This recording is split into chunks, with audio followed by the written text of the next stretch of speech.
வணக்கம். ரொம்ப நாள் கழிச்சு நம்ம ஒரு Q&A செஷனில் இணைகிறோம்.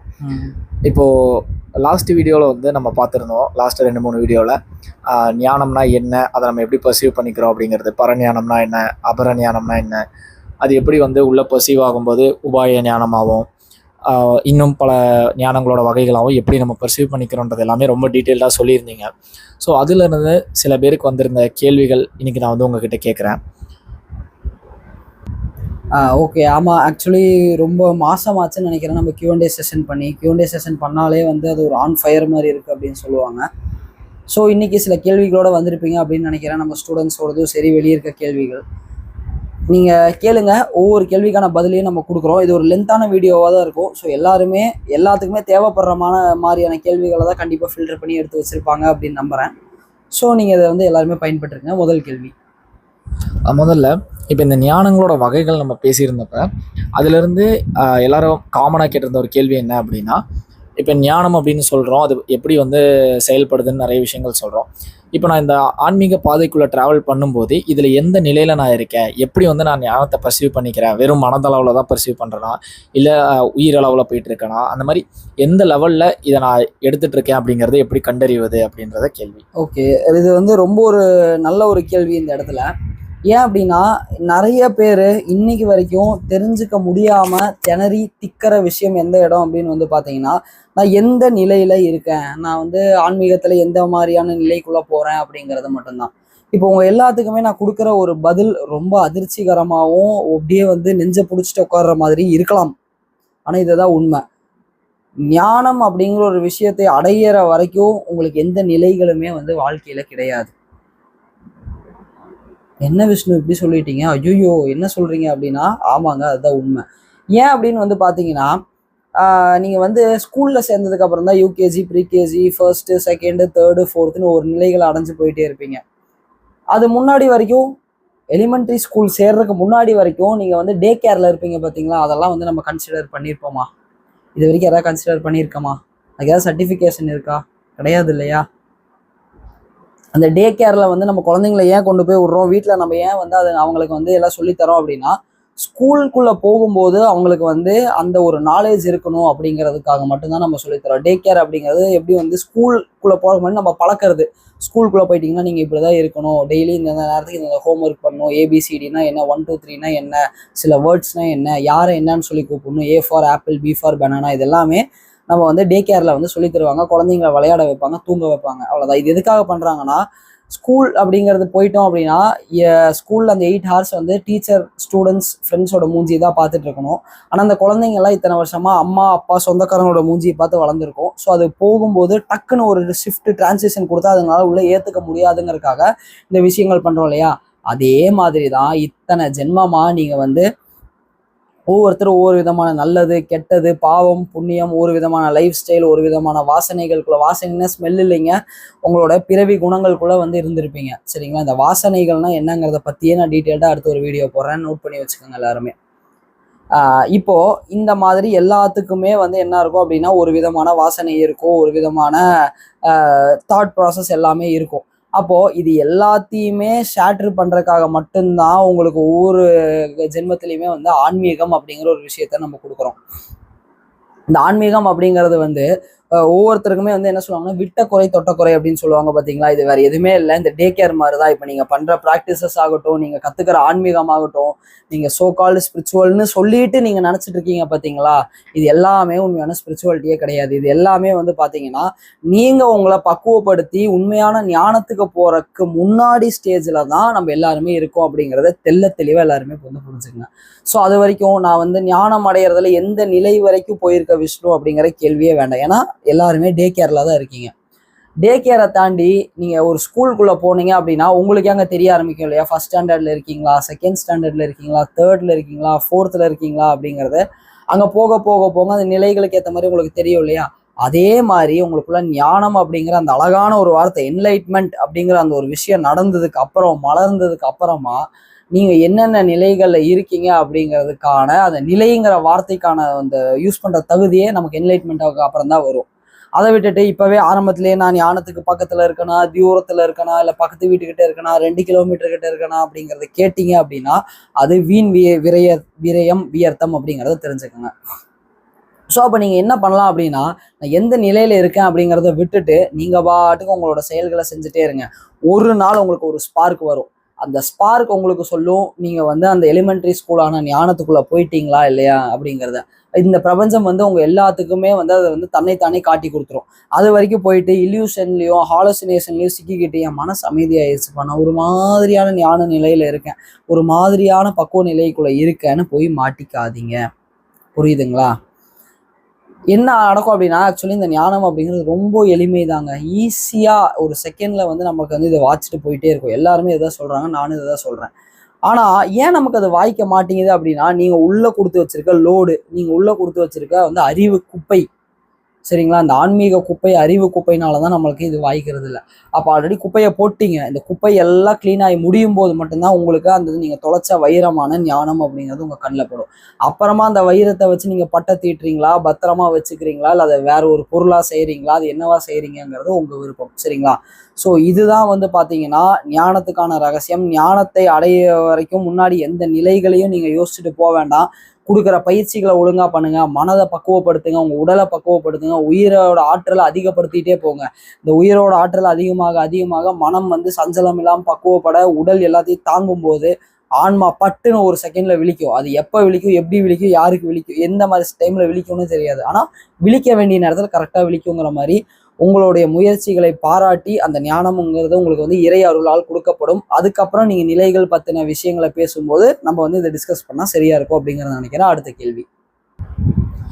அடுத்த கேள்வி என்ன அப்படின்னா, ஆன்மீகம் அப்படின்னு வந்துட்டாலே நம்ம வந்து இப்போ ஆன்மீகத்தில் இருக்கோம் அப்படின்னா குடும்பம் ஒரு விஷயத்த சொல்லும், ஆன்மீகம் ஒரு விஷயத்த சொல்லும். ரெண்டுமே எதிர்மாறாக இருக்கிற மாதிரி நமக்கு ஒரு சில டைம் ஃபீல் வரும். குடும்பத்தை சரியாக பார்த்துக்க முடியல, இல்லை குடும்பம் வந்து நீ தப்பான ட்ராக்ல போகிற அப்படிங்கிற மாதிரி நிறைய பிரச்சனைகள் பண்ணுவாங்க. ஸோ இந்த ஆன்மீகம் அப்படின்னு உள்ளே வந்த உடனே பிகினர்ஸ் நிறைய பேர் பண்ணுற தப்பு, என் குடும்பத்தை எனக்கு பிடிக்கல, நான் இதை விட்டு வெளியே போயிடலாம் நினைக்கிறேன் அப்படின்னு பண்ணுவாங்க. ஸோ இந்த இடத்துல ஆன்மீகத்தையும் குடும்பத்தையும் எப்படி வந்து ஒரே இதாக வந்து சமாளிக்க முடியும்? நீங்க எல்லாருமே நல்ல ஒரு விஷயத்த என்ன புரிஞ்சுக்கணும் அப்படின்னா, நீங்க எல்லாருமே ஆன்மீகம் வேற குடும்பம் வேறன்னு பாக்குறதுனால மட்டும்தான் உங்க எல்லாத்துக்குமே இவ்வளவு பெரிய கஷ்டம், போராட்டம், சண்டை, சச்சரவு, வீட்டுக்குள்ள நான் இதை தான் பண்ணுவேன், நீங்கெல்லாம் வந்து முட்டாள்கள், நீங்கெல்லாம் வந்து உலக வாழ்க்கையை வாழ்றீங்க, நான் வந்து இறைவனை தேடி போறேன், நான் வந்து நித்திய பொருளை தேடி போறேன்னு இப்போ ஒரு குரூப் கிளம்பி இருக்கு. தயவு செய்து இதெல்லாம் பண்ணாதீங்க. இதெல்லாம் 5000 வருஷத்துக்கு முன்னாடி எல்லாருமே வந்து பண்ணிட்டாங்க. இன்னமுமா அரைச்சமாவே எல்லாருமே அரைச்சிட்டு இருப்பீங்க. இத்தனை பேர் வந்து சொல்லியும், இத்தனை விஷயங்களை பார்த்தும், மற்றவங்களோட வாழ்க்கையில் நடக்கிறத பார்த்துமா நீங்க யாரும் திருந்தல? எதுக்கு உங்களுக்கு ஒரு குடும்பம் கொடுக்குறாங்க கொஞ்சம் சொல்லுங்க பார்க்கலாமே. ஒரு கர்ம வினையினால நீங்க வந்திருக்கீங்க. அந்த கர்ம வினையினால இன்னாருக்கு, இந்த தாய் தகப்பனுக்கு நீ பிறப்ப, இந்த மாதிரியான வாழ்க்கை வாழுவேன்னு கொடுக்கும்போது எதுக்காக கொடுக்கப்படுது? அந்த கர்ம வினை கழிக்கணுங்கிறதுக்காக தானே. அப்ப அது ஆன்மீகத்துக்குள்ள வராதா? எதுக்கு ஆன்மீகத்துக்குள்ள வரீங்க எல்லாருமே? கர்மாவை வந்து கழிக்கணும், இதை டிஸ்ட்ராய் பண்ணணும் தானே வரீங்க. அப்புறமா இங்க வந்துட்டு ஐயோயோ குடும்பம் வேண்டாம், குடும்பம் இத்தனை வருஷம் நல்லா தானே இருந்துச்சு, குடும்பத்துக்குள்ள இருக்கும்போது அவங்க நல்லதா சாப்பிட்ற கொடுக்கும்போது நல்லா இருந்துச்சு, வெளியே கூட்டிட்டு போகும்போது நல்லா இருந்துச்சு, மற்ற எல்லா விஷயங்களுக்கும் நல்லா இருந்துச்சு. இப்ப ஏன் குடும்பம் வேண்டாம போயிட்டாங்க உங்களுக்கு? இது மிகவும் தவறான ஒரு புரிதல். எல்லாத்த பொறுத்த வரைக்கும் எந்த சித்தர்களுமே சரி, எந்த ஞானம் அடைஞ்சவங்களுமே சரி, குடும்பத்தை விட்டுட்டு ஓடி போய் தான் உனக்கு ஞானம் கிடைக்கும்னு யாருமே இது வரைக்கும் சொன்னதே இல்லையே. ஒரு சிலர், ரொம்ப சொற்பமா சொல்லக்கூடிய ஒரு சிலர், ஃபியூ பீப்புள்ஸ், அவங்களுடைய கர்மவினை இவங்க வீட்டை விட்டு வெளியே போய் தனியா தவம் பண்ணி தனியா இருந்தாதான் அவங்களுக்கான ஞான நிலை கிடைக்கும்னு இருந்தனால அவங்க போனாங்க. நீங்க ஏன் போகணும்னு நினைக்கிறீங்க? உங்களுக்கு என்ன பற்று பாசம் இல்லாமையே வளர்ந்தீங்களா சின்ன வயசுல இருந்து? கிடையாது இல்ல. எல்லாத்துக்குமே எல்லா பொருள் மேலேயும் சின்னதுல இருந்து பற்று பாசம் ஆசை எல்லாமே இருந்துச்சுல. திடீர்னு ஏன் நல்லவங்க வேஷம் போடுறீங்க எல்லாருமே? இதைதான் கேள்வி கேட்கறேன் நான். எதுக்கு நல்லவங்க வேஷம்? திடீர்னு எனக்கு எது மேலேயும் ஆசை இல்லை, எங்க அப்பா அம்மா மேல ஆசை இல்லை, என் குடும்பத்து மேல ஆசை இல்லை, வேலை மேல ஆசை இல்லை, மனைவி மேல ஆசை இல்லை, பிசிக்கல் ரிலேஷன்ஷிப் மேல ஆசை இல்லை, மென்டல் ஹாப்பினஸ் மேல ஆசை இல்லைன்ட்டு எதுக்கு இந்த வேண்டாத வேஷம்? எல்லாரும் நல்ல ஒரு விஷயத்த புரிஞ்சுக்கங்க. மனம் தன்னுடைய கட்டுப்பாட்டை வந்து நம்ம கிட்ட கொடுத்து அதோட வேகத்தை குறைக்கும் போது உங்களுக்கு ஆகிறது மட்டும்தான் இந்த விஷயங்கள் எல்லாமே. அதை ஹேண்டில் பண்ண தெரியணும் உங்க எல்லாத்துக்குமே. எல்லாரும் ஆன்மீகத்துக்குள்ள வரேன்னா போதுமா? அதை எப்படி ஹேண்டில் பண்ணணும்னு இருக்குல்ல. எத்தனையோ பேர் பேசுறாங்க, சோ கால்டு ஸ்பிரிச்சுவல் என்னமோ சொல்லுவாங்க ஸ்பீக்கர்ஸ்ன்னு சொல்லிட்டு. யாருன்னா இதை சொல்லி தராங்களா? சதா சர்வ காலமும் ஆண்டவர் மேல் அன்பாக இருங்கள், இறைவன் இடத்தில் அன்பாக இருங்கள், சக உயிர்களிடத்தில் கருணையாக இருங்கள்ங்கிறாங்களே, குடும்பத்துக்கிட்ட வந்து அன்பா இருங்கன்னு யாராவது சொல்றாங்களா?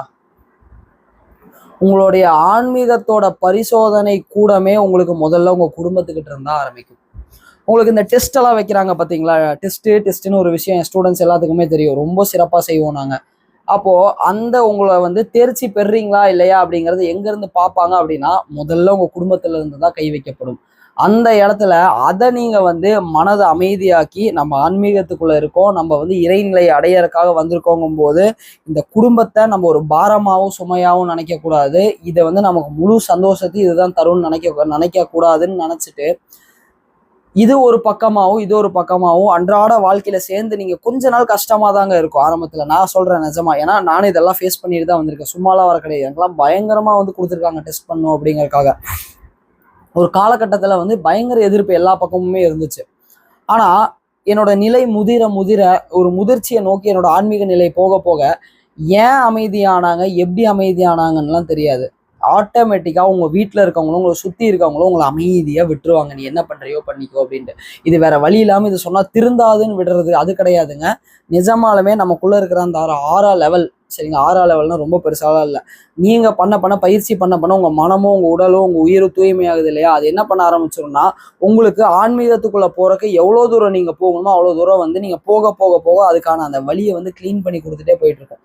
இந்த அனுபவம் இன்னைக்கு யாருக்கு நடந்திருக்கு இன்னைக்கு வரைக்கும் அப்படிங்கிறத நீங்க வந்து தாராளமா கமெண்ட்ஸ்ல வந்து சொல்லுங்க. ஏன்னா எல்லாருமே தெரிஞ்சுக்கிட்டு இது எப்படி இருக்குன்னு. ஏன்னா இது வந்து நிறைய பேருக்கு தெரியாம இருக்கும் இன்னைக்கு வரைக்கும். குடும்பம் தான் பிரச்சனை, எனக்கு குடும்பம் மட்டும்தான் சார் பிரச்சனையே ஆன்மீகத்துக்குள்ள வரக்கு, எனக்கு வேலை மட்டும்தான் சார் பிரச்சனை, குடும்பத்தை மொத்தமா தூக்கிடலாமா, இல்ல வேலை இல்லாம உங்களை வந்து ஃபயர் பண்ணிடலாமா வேலை என்ன சார், அது எப்படி சார் முடியும், எப்படி சார் அது இல்லாம வாழ முடியும்னு கேக்குறீங்க. அப்படி கிடையாதுங்க.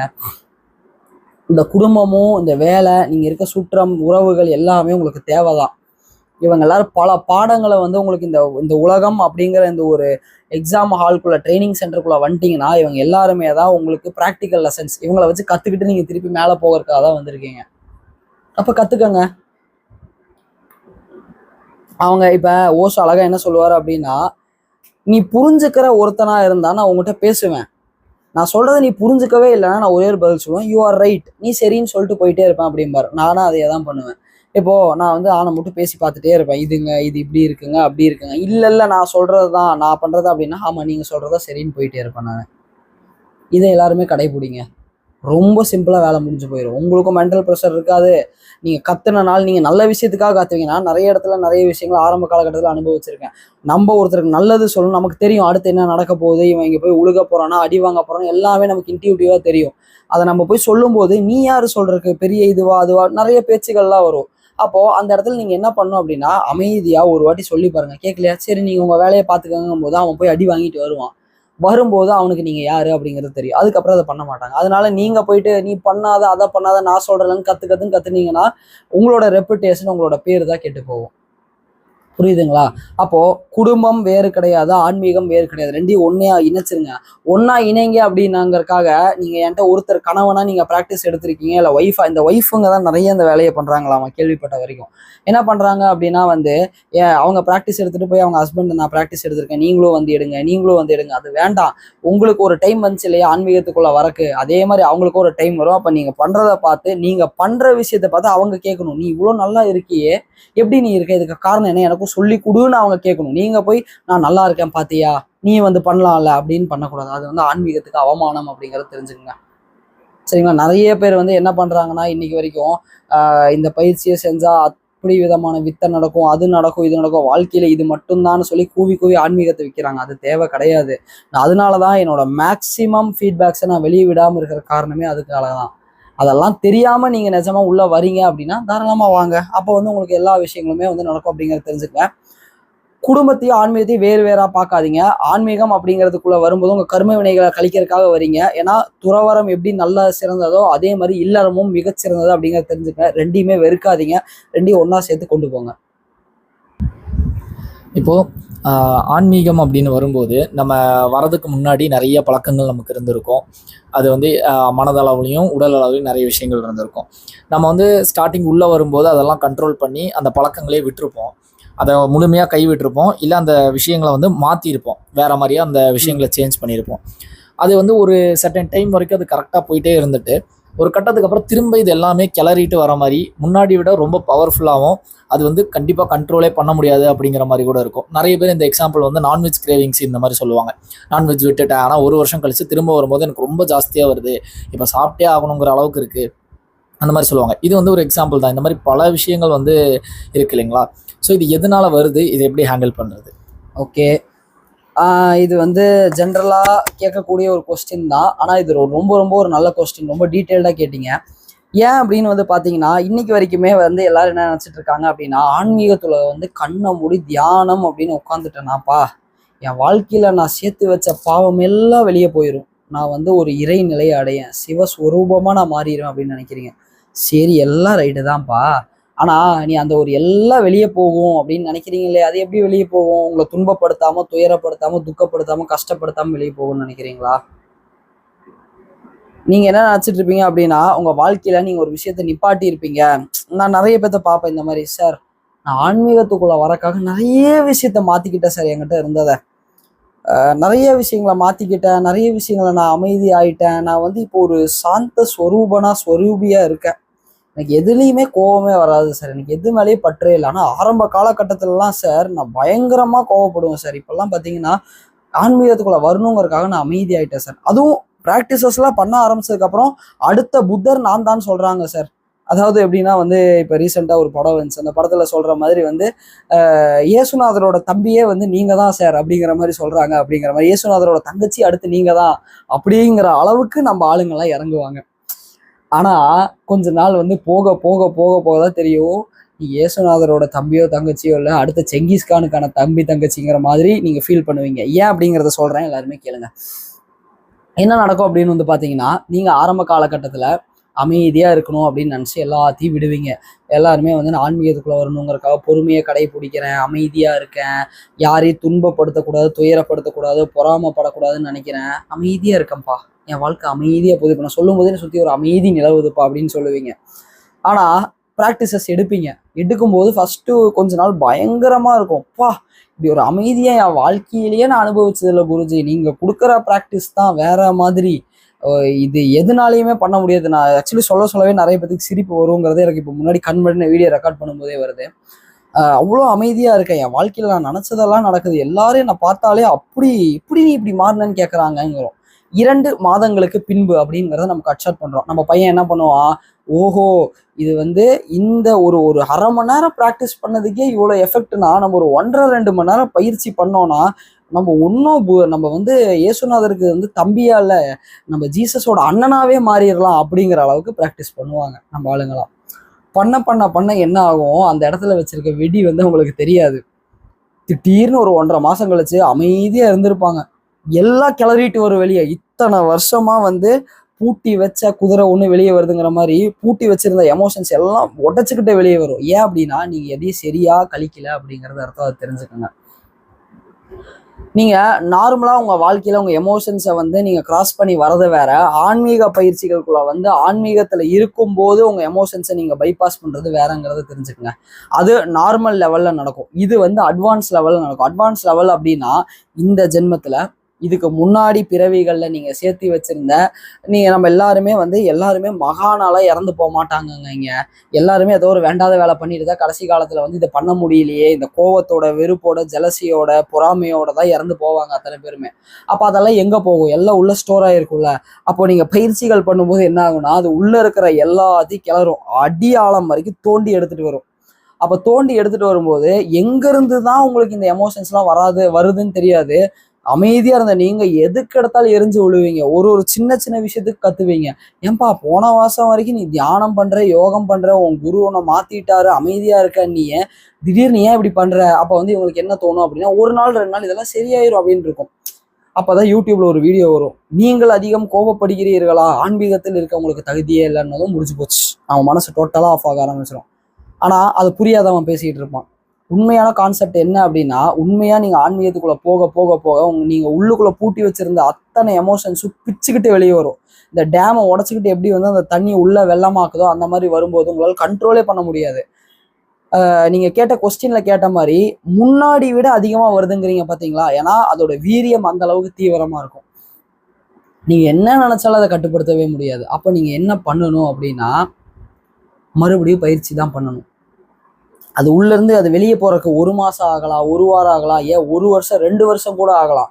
அது வரைக்கும் அந்த கோவமும் காமமும் பொறாமையும் அந்த திமிரும் அந்த ஜெலஸு அந்த அகம்பாவம் ஆணவம் எல்லாமே உங்களுக்குள்ளேயே தான் இருக்கும். நீங்கள் நினைப்பீங்க, எனக்கு இதெல்லாம் நான் வேண்டான்னு நினைக்கிறேன் விஷ்ணு, நான் இதெல்லாம் இது நானே கிடையாது, ஆனால் ஏன் எனக்கு இது வருதுன்னா முற்பிறவியில் நீங்கள் செஞ்ச விஷயம், இந்த பிறவியில் நீங்கள் செஞ்ச எல்லாம் உள்ள ரெக்கார்ட் ஆகிருக்கும். நியூரான்ஸ்குள்ளேயோ நியூரான் டிரான்ஸ்மிட்டர்ஸ் அங்கே எங்கே எல்லாமே இழுத்துட்டு கிளப்பிட்டு வெளியே வரும். அப்போது நீங்கள் என்ன ஒரு செயல் செய்யணும் அப்படின்னா, ஒரு கோபம் வருதா அதை வெளிக்காட்டிடுங்க.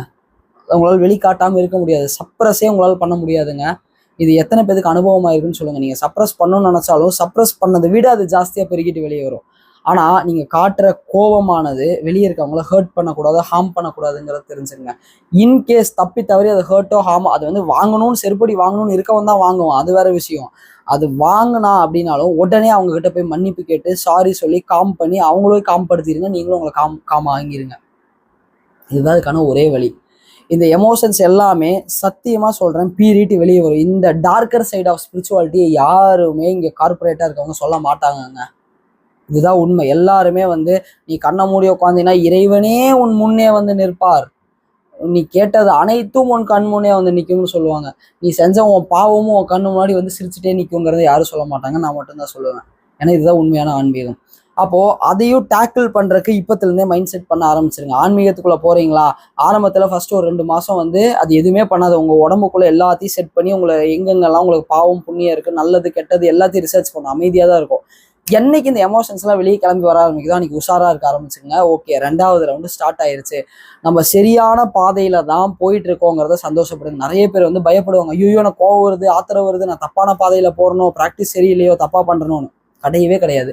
நீங்கள் சரியாக பண்ணனால மட்டும்தான் உங்கள் எமோஷன்ஸ் எல்லாம் ட்ரிகர் ஆகி வெளியே போயிட்டுருக்கு. இப்போ ஒரு இடத்துல ஒரு கழிவு நீர் இருக்குது அப்படின்னா அதை அடைச்சி வச்சுட்டே இருந்தால் அது நமக்கு துர்நாற்றத்தை தான் கொடுக்கும். அதை வெளியே விட்டுட்டீங்க அப்படின்னா அது போகிற வரைக்கும் துர்நாற்றம் இருக்கும், போனதுக்கப்புறம் அந்த இடம் சுத்தமாயிரும். அதே மாதிரி தான் உங்களுக்குள்ளே தேக்கி வச்சிருக்க அந்த எமோஷன்ஸ் எல்லாம் வெளியே போகுது. வெளியே விட்டுருங்க எல்லாத்தையும், அதுக்கான டைம் அதை எடுத்துக்கும். ஆனால் அதுக்கு அடிக்ட் மட்டும் ஆயிடாதீங்க. இந்த இடத்துல எல்லாரும் பண்ணுற ஒரு தப்பு என்ன அப்படின்னா, அந்த எமோஷன்ஸுக்கு அடிமை ஆயிடுறது. என்ன எமோஷனாக இருந்தாலும் சரி, அந்த எமோஷன்ஸுக்கு அடிமை ஆகாமல் அதை கையாளுறதுக்கு நீங்கள் கற்றுக்கிறதுக்கு பயிற்சிகள் உங்களுக்கு உதவியாக இருக்கும். கரெக்டாக நீங்கள் பண்ண என்னோட ஸ்டூடெண்ட்ஸுக்கு அவங்க கேட்டாங்கன்னா அடுத்த ஒரு 24 ஹவர்ஸ்க்குள்ள நாங்கள் ரெமடி சொல்லி அவங்களை காப்பாற்றிடுவோம். இன்கேஸ் நீங்கள் என் ஸ்டூடெண்ட்ஸாக இல்லாமல் இருக்கீங்க அப்படின்னா, ஏன்னா என் மானிட்டரிங்கில் இருக்கனால அவங்கள நான் பார்த்துப்பேன். இல்லை அப்படின்னா நீங்கள் பயிற்சிகள் பண்ணி உங்களுக்குள்ள அந்த ஒரு எனர்ஜியை உருவாக்குனீங்க அப்படின்னா அது உங்களை வழி நடத்தும் அப்படிங்கிறத தெரிஞ்சுங்க. ஸோ இந்த மாதிரி விஷயத்துலேருந்து தப்பிக்கிறதுக்கு ஒரே வழி பயிற்சி மட்டும்தான் அப்படிங்கிறத தெரிஞ்சுங்க. இப்போ உங்களுக்கு புரிஞ்சிருக்கும் ஏன் இந்த மாதிரியான எமோஷன்ஸ் முதல்த்தை விட ஜாஸ்தியாக வருதுன்னு. இதுதான் அதுக்கான காரணம். அது இல்லாமல் இது உங்களுக்கு ஒரு டெஸ்ட்டாகவும் இருக்கும், எந்த அளவுக்கு நீ பக்குவப்பட்டிருக்க அப்படிங்கிறத பார்க்கறதுக்கு வைப்பாங்க. நம்ம அடுத்த கேள்விக்கு போகலாம். இப்போது இதுக்கு முன்னாடியே இந்த கேள்விக்கு நீங்கள் பதில் சொல்லிட்டீங்க, இருந்தாலும் இது வந்திருக்கு அப்படிங்கிறனால ஒரு முறை நான் அதை கேட்டுறேன். இப்போ தன்னை உணர்தல் அப்படின்றது என்ன, அதுக்கப்புறம் அதை உணர்ந்ததுக்கான அறிகுறி என்ன அப்படின்னு கேட்குறாங்க. சரி, அடுத்த கேள்வி போயிடலாம் நம்ம.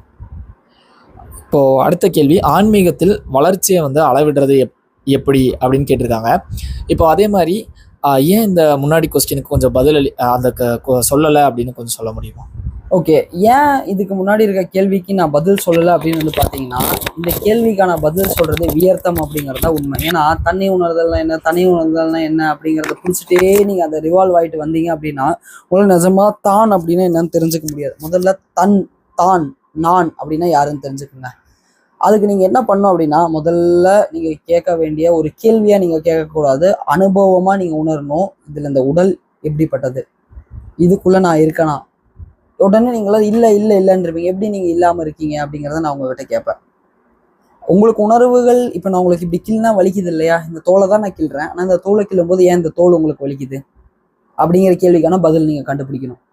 2வது, சரி இதை நீங்கள் கண்டுபிடிச்சிட்டிங்கன்னா அப்போது இந்த வலியை எனக்கு காட்டுற இடம் எது, மனமா, அப்போ மனம் நானா அப்படிங்கிறத நீங்கள் கேட்கணும். இதையும் தாண்டி அடுத்து நீங்கள் மறுபடியும் உள்ளே போகும்போது உடல் நான் இல்லை, மனம் நான் இல்லை, அப்போ எண்ணங்கள் நானா அப்படின்னு கேட்கணும். எண்ணங்களும் நான் இல்லை, அப்போ எது நான் அப்படிங்கிறத கேள்வி கேட்டு நீங்கள் கண்டுபிடிச்சிங்க அப்படின்னா அதுக்கு பேர் தான் தன்னை உணர்தல். தான் எப்படி இருக்கிறான் என்பதை உணர்தலுக்கு பேர் தான் தன்னை உணர்தல் அப்படிங்கிறத தெரிஞ்சுக்கங்க. இதை நான் பல்வேறு இடங்களில் சொல்லிட்டேன், இந்த வீடியோட ஸ்டார்டிங்லேயும் சொல்லிட்டேன். ஸோ அதனால தான் இந்த கேள்வியை நான் வந்து இக்னோர் பண்ணேன். அதே மாதிரி இன்னொரு கேள்வி என்ன கேட்டிருந்தீங்க அப்படின்னா, ஆன்மீக வளர்ச்சியை அளவிடுவது எப்படி அப்படின்னா, நான் சொன்னேன் பார்த்தீங்களா, ஆரம்ப காலகட்டத்தில் வந்து உங்கள் மனம் அடங்கும். நான் உங்களுக்கு இது ஒரு சின்ன ஒரு ஸ்டேஜாகவே சொல்கிறேன். ஆரம்ப காலகட்டத்தில் உங்கள் மனம் அடங்கி அமைதியாக இருக்கும், ஸ்டேஜ் 1. ஸ்டேஜ் 2க்குள்ளே போகும்போது மனம் வந்து என்ன ஆகும்னா, இத்தனை நாள் தேக்கி வச்சிருந்த எமோஷன்ஸ், நீங்கள் வந்து உங்களுக்குள்ள ஒரு கெட்ட குணமுமே இல்லைன்னு நினச்சிருப்பீங்க, அந்த 8 குணத்தில் ஏதோ ஒன்று வந்து வெளியே வந்து விழும்.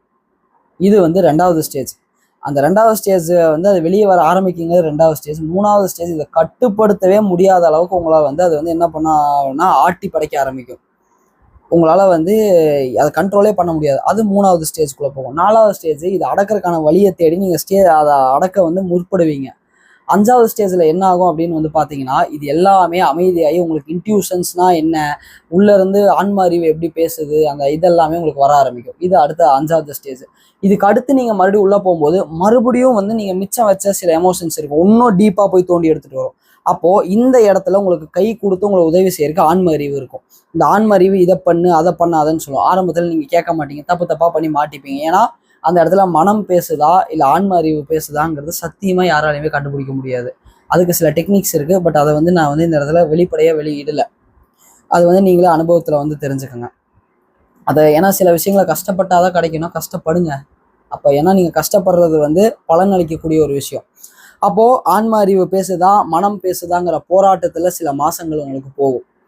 அப்புறமா நீங்கள் ஃபைனலாக வந்து ஒரு 50% வந்து ஒரு டிசிஷனுக்கு வருவீங்க. ஆன்மா பேசினா எப்படி இருக்கும், மனம் பேசினா எப்படி இருக்குங்கிறது. மறுபடியும் வந்து உங்களுக்கு வந்து இந்த இந்த நீங்கள் விட்ட குணங்களில் ஏதோ ஒரு குணம் வந்து பீரியட் எழும்போது இதை வச்சு அடக்கிட்டு இருப்பீங்க. மறுபடியும் உங்களுக்கு என்ன ஒரு சந்தேகம் வரும்னா, மனம் பேசினா எப்படி இருக்கும், ஆன்மா பேசினா எப்படி இருக்கும்னு அதுக்குள்ளே டீப்பாக உள்ளே போக ஆரம்பிப்பீங்க. நான் ப்ளூ பிரிண்டே உங்களுக்கு கொடுத்துட்ருக்கேன். டீப்பாக நீங்கள் உள்ளே போகும்போது என்ன ஆகுனா, உங்கள் மனம் பேசுறது கொஞ்சம் கொஞ்சமாக கம்மியாயிட்டு ஒரு பர்சன்டேஜ் கம்மியாகி கடைசியில் 1% வந்து நிற்கும். அப்போ உங்கள் ஆன்மா உங்களை 99% டேக் ஓவர் பண்ணும்.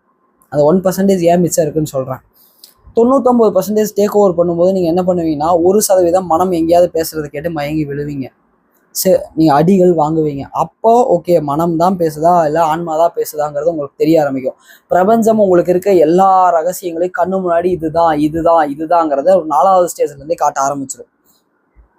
அதை மட்டும் எடுத்துக்கிட்டு நீங்கள் வந்து வல்லார சொல்கிற மாதிரி சிறு ஒளி தோன்றினால் பல்லிழித்து உட்காந்து விடக்கூடாதுங்கிற மாதிரி, எனக்கு இது தெரிய ஆரம்பிச்சிருச்சு, அது தெரிய ஆரம்பிச்சிருச்சு, எனக்கு இது தெரியுது அது தெரியுதுன்னு திமிரு பண்ணுனீங்க அப்படின்னா 6வது ஸ்டேஜ் 7வது ஸ்டேஜ் வந்து உங்களால் கண்டுபிடிக்க முடியாது என்ன நடக்குதுன்னு. அதனால் எல்லாத்தையுமே பொறுமையாக நிதானமாக எங்கள் ஊர் பக்கம் அடக்கி வாசிங்க அப்படின்னு சொல்லுவாங்க, அந்த மாதிரி அமைதியாக போகணும். சரிங்களா? அப்போ வந்து நீங்கள் வந்து உங்களையே வந்து தன்னைத்தானே வந்து ஒரு தீர்க்கதரிசியாகவும் ஒரு ஆன்மீக குருவாகவும் ஒரு குட்டி புத்தராகவும் இயேசுவின் தம்பியாகவும் உணர்வீர்கள். இது எல்லாத்துக்கும் மயங்கிடாதீங்க, தூக்கி தள்ளி வைங்க. இதை தாண்டி போனதுக்கப்புறம் தான் உண்மையான டெஸ்ட்டு வரும். போட்டு அடுத்தவனோட கர்ம வினையை உங்கள் கண்ணில் காட்ட ஆரம்பிப்பாங்க. நீங்கள் என்ன பண்ணுவீங்க, பாவப்பட்டு அவனை சரி பண்ணுறேன் அப்படின்னு ஒரு இயேசு பிரான் போல் செயல்பட ஆரம்பிப்பீங்க. சத்தியமாக எல்லாரும் பண்ணுவீங்க. இதை ஒருத்தன் கூட இதில் மிச்சம் இல்லை. சரிங்களா? எனக்கு இவ்வளோ எனர்ஜிஸ் பவர்ஸ் கொடுத்துருக்காங்க, இதை வச்சு நான் என்ன பண்ணுறது, டெஸ்ட் பண்ணணுமே, ஒருத்தனுக்கு உதவி பண்ணணுமே, நல்லது தானே பண்ணுறேன்னு பண்ண ஆரம்பிப்பீங்க. பண்ணும்போது அடி மேலே அடியாக விழ ஆரம்பிக்கும். ஏன் அடி விழுகுதுன்னே தெரியாது. நான் நல்லது தானே பண்ணுறேன், ஏன் அடி விழுகுதுன்னு தெரியாது. அதுக்கு நீங்கள் என்ன பண்ணுவீங்க அப்படின்னா வந்து அப்போ வந்து பக்குவமாக ஆரம்பிப்பீங்க. இது சொல்லும் போதே எனக்கு சிரிப்பு வருது, ஏன்னா நிறைய பேர்த்து நான் இந்த மாதிரி பார்த்துருக்கேன். அப்போது சரி, இதுக்கப்புறம் நம்ம வந்து நம்ம வேலையை நம்ம பார்க்கணும். அப்போ உங்கள் கண்ணுக்கு தெரியும் யாருக்கு உதவி செய்யலாம், உதவி செய்யக்கூடாதுன்னு. ஆனால் உதவி செஞ்சால் அடி உழுகுங்கிறது தெரியும், ஆனால் அது எப்படி சரி பண்ணுங்கிறது தெரியாது. அப்புறம் கொஞ்ச நாள் போகும்போது சில உத்தம குருமார்களோட தொடர்பு உங்களுக்கு கிடைக்கும் போதும் சரி, சில விஷயங்களை வந்து மேலோர்களோட அந்த கைடன்ஸ் உங்களுக்குள்ள வரும்போதோ ஒரு விஷயத்தையும் எப்படி டேக்கிள் பண்ணுங்கிறத தந்திரா முறையில் சொல்லி கொடுப்பாங்க. தாந்திரிக முறைகள் தான் வந்து மேலோர்கள் பயன்படுத்துவாங்களே தவிர பெரிய பெரிய முறைகள்லாம் பயன்படுத்த மாட்டாங்க. என்னை பார்க்குற சிலர்லாம் என்ன சொல்லுவாங்க அப்படின்னா, இவர் வந்து நிறைய தந்திரங்கள் தான் பயன்படுத்துவார் அப்படின்னு சொல்லுவாங்க. பெரிய ஆட்களுக்கு இது தெரியும். ஏன் அப்படின்னா, தந்திராங்கிறது simple but most powerful way அப்படிங்கிறது. அதை நீங்கள் யூஸ் பண்ணும்போது என்ன ஆகும் அப்படின்னு வந்து பார்த்தீங்கன்னா, உங்களால் நிறைய விஷயங்களை பைபாஸ் பண்ண முடியும். கர்ம வினைகள் வந்து தப்பிக்க ஆரம்பிப்பீங்க. அப்போ என்ன ஆகும் அப்படின்னு வந்து பார்த்தீங்கன்னா, உங்கள் ஞானம் கொஞ்சம் கொஞ்சமாக என்ன ஆகும் அப்படின்னா வந்து பட்டை தீட்ட ஆரம்பிக்கும். அப்போ வந்து ஒரு சின்ன ஈகோ வரும். நமக்கு எல்லாமே தெரியுது, நமக்கு எல்லாமே சொல்லி கொடுத்துருக்காங்க, நம்ம என்ன வேணாலும் பண்ணலாம் அப்படிங்கிறத. நீங்கள் என்ன வேணாலும் பண்ணுவீங்க, அதையும் பண்ண விட்டு வேடிக்கை பார்ப்பாங்க. ஆனால் அந்த இடத்துல உங்களுக்கு வந்து பிரச்சனை வராது. ஏன் அப்படின்னா, உங்களை டெஸ்ட் பண்ணுவாங்க, நீ இதிலேருந்து திருந்துறியா மாட்டையா அப்படின்னு. திருந்திட்டீங்க, உங்களுக்காக புத்தி வேலை செஞ்சு அமைதியாக வந்து ஓகே போதும், நம்ம டெஸ்ட் பண்ண வரைக்கும் போதும், நம்ம ஆன்மீகத்துக்குள்ளே போகலான்னா விட்டுருவாங்க, இல்லைனா அடிச்சு இழுத்துட்டு போவாங்க உள்ள வா போகலான்ட்டுன்னு. அதுக்கப்புறம் மறுபடியும் என்ன ஆகும் அப்படின்னா பயிற்சிகளுக்கான நேரம் முதல்ல ரொம்ப ஜாஸ்தியாக இருக்கும், போக போக போக குறையும். இதுதான் உண்மை. போக போக போக குறைய குறைய குறைய ஏன் குறையும் அப்படின்னா மற்ற 24 மணி நேரமும் உங்கள் உடம்பு வந்து பயிற்சி நிலையிலே இருக்கும்போது ஒரு இடத்துல அமர்ந்து தான் பயிற்சி பண்ணுங்கிற அந்த நிலையை வந்து கம்மியாக ஆரம்பிக்கும். பட் அந்த நிலையை மட்டும் விட்டுறக்கூடாது. நீங்கள் உங்கள் உடலையும் மனதையும் பக்குவப்படுத்தி ஒரு 2 மணி நேரம் 3 மணி நேரத்துக்கு மேலே அதுக்கப்புறம் ஆன்மீகத்துக்குள்ள அதாவது ஆன்மீகத்துக்குள்ள இல்லை, ஆன்மீகம் 24 மணி நேரமும் இருக்கும், தவம் ஒரு 3-4 மணி நேரம் தினசரி நீங்கள் பண்ணுற மாதிரி இருக்கும். பண்ண பண்ண பண்ண என்ன ஆகும் அப்படின்னா உடல் மாற்றம், மனமாற்றம் இதெல்லாமே வந்து ஸ்டேஜ் 3-4 ஆரம்பிச்சிடும். மனமாற்றம், உடல் மாற்றம், உடம்புல வந்து தோல் உரியறது, உடல்நிலை மாறுறது, இந்த கிளைமேட்டுக்கு அடாப்ட் பண்ணுறது ஒரு சில டைம் நடக்கும், எந்த கிளைமேட்டுக்குள்ளேயுமே போக முடியாத மாதிரி சிலது நடக்கும். இது எல்லாமே கடந்து கடந்து கடந்து போனீங்கன்னா மனம் ஒரு இடத்துல அப்படியே அமைதியாகி நிற்கும். நீங்கள் சொல்கிறதெல்லாம் கேட்க ஆரம்பிக்கும் மனம் சொல்கிறதெல்லாம் கேட்க ஆரம்பிச்சதுக்கப்புறம் மனதை கம்ப்ளீட்டாக ஆஃப் பண்ணிடுவீங்க. ஆஃப் பண்ணும்போது உங்களுக்கு ஒரு நிலை பிறக்கும். அது என்ன அப்படிங்கிறத நீங்கள் அனுபவத்தில் அறிஞ்சு ஆராய்ஞ்சு தெரிஞ்சுக்கோங்க. இதோட இந்த வீடியோவை நான் முடிக்கிறேன். ஏன்னா ரொம்ப இன்ட்ரெஸ்டிங்காக இருக்கும் கேட்கறதுக்கு. ஆனால் எனக்கு அவங்க யாரையுமே ஹாலுசினேட் பண்ண விருப்பம் இல்லை.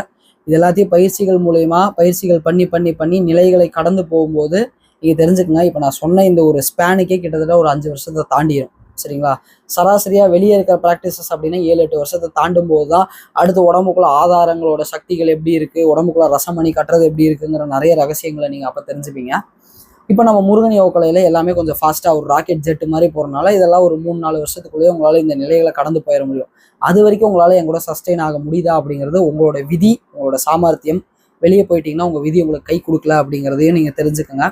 இதோட இந்த Q&A செஷனை நான் வந்து ஒரு பாஸ் விடுறேன். இதோட பார்ட் 2 அடுத்த வீடியோக்குள்ள தொடரும். சர்வமும் சிவமயம்.